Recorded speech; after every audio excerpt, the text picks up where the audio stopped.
देखो एक्सरसाइज 9.1 का 7 number question solve करते हैं, ठीक है। रीड करते हैं, रीड वेरी केयरफुली, और हर सेंटेंस में जो कुछ भी लिखा है उसको अच्छे से फिगर में ड्रॉ करेंगे, ठीक है। तो from a point on the ground लिखा है, तो ग्राउंड में एक पॉइंट है। देखो सबसे पहले आपको बस जैसे डायग्राम आपका फिगर बन जाएगा, डायग्राम बन जाएगा, तो बहुत आसान हो जाता है सॉल्व करने, क्योंकि ज़्यादा तो ट्रिग्नोमेट्री रेशियोज और फॉर्मूला ही यूज़ करने हैं, ठीक है।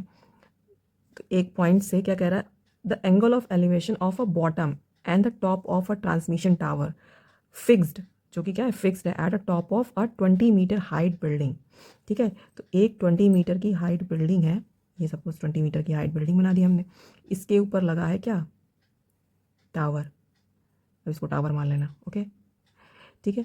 अभी क्या करना है इसमें, वो कह रहा है क्वेश्चन में elevation of bottom, bottom means इस टावर का बॉटम, टावर के बॉटम को अगर वो देख रहा है किसी पॉइंट से, ठीक है,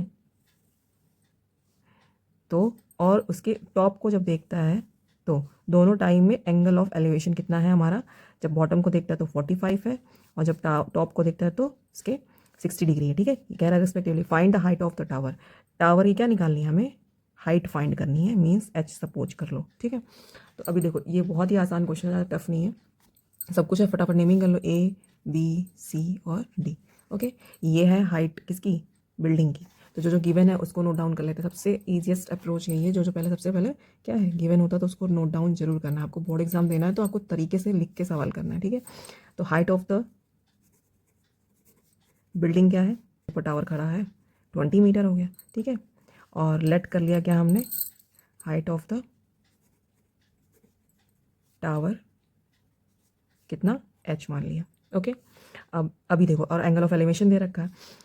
अब हम देखो हमारे पास हाइट मालूम है, ठीक है, ये वाली साइड तो मालूम नहीं है, हाइपोटेनियस, बेस अगर और पता चल जाए तो हमारा आंसर सॉल्व हो सकता है ना, क्वेश्चन सॉल्व हो सकता है।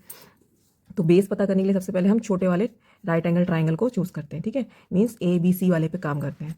तो in triangle A B C में अगर हम 1045 लगाएं तो क्या बनेगा हमारे पास, क्या मिलेगा, B C upon A B मिलेगा। और बी सी की वैल्यू कितनी है, 20, और ए बी की वैल्यू हमें यहाँ से पता चल जाएगी, 1045 की वैल्यू 1 होती है, यू नो। और ए बी, तो यहाँ से ए बी हमारा कितना आ जाएगा, 20 मीटर, मीन्स ए बी कितना हो गया, 20 मीटर हो गया।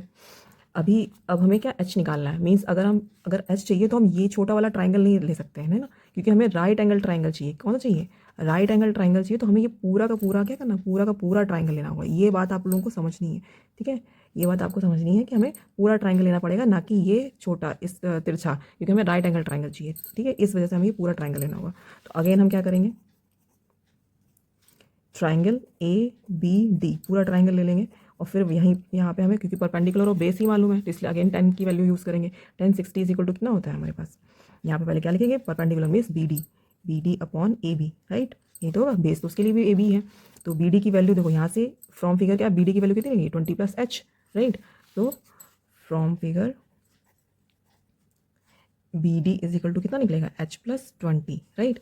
तो यहाँ अगर हम यहाँ ना लिख के यहाँ लिख लेते हैं डायरेक्टली, 60 की वैल्यू कितनी होती है, 1060 √3, बी डी की वैल्यू कितनी हमने निकाली फिगर से, एच प्लस 20, और ए बी की वैल्यू 20 हो गई, ठीक है। अब इसको आप कई तरीके से कैलकुलेट करते हो, देखो अलग अलग कर दिया तो भी कैलकुलेट हो सकता है, ठीक है, अलग अलग कर दिया तो ये 20 से 20 कैंसिल हो जाएगा, ये एच बाई 20 हो जाएगा।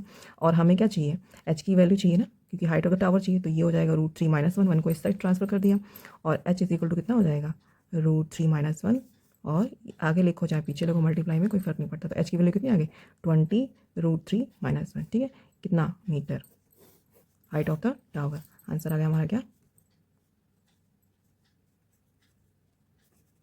Height of the tower is 20 √3 - 1 plus, अब देखो 20 पीछे और आगे लिखने का, आगे इसलिए लिखा क्योंकि ये तरीका होता है, ठीक है, आगे और पीछे लिखने में तो है, तो हालांकि वो मल्टीप्लाई में, but always try to write the number first, then we can move for the rational numbers, ठीक है, दिस इज द आंसर।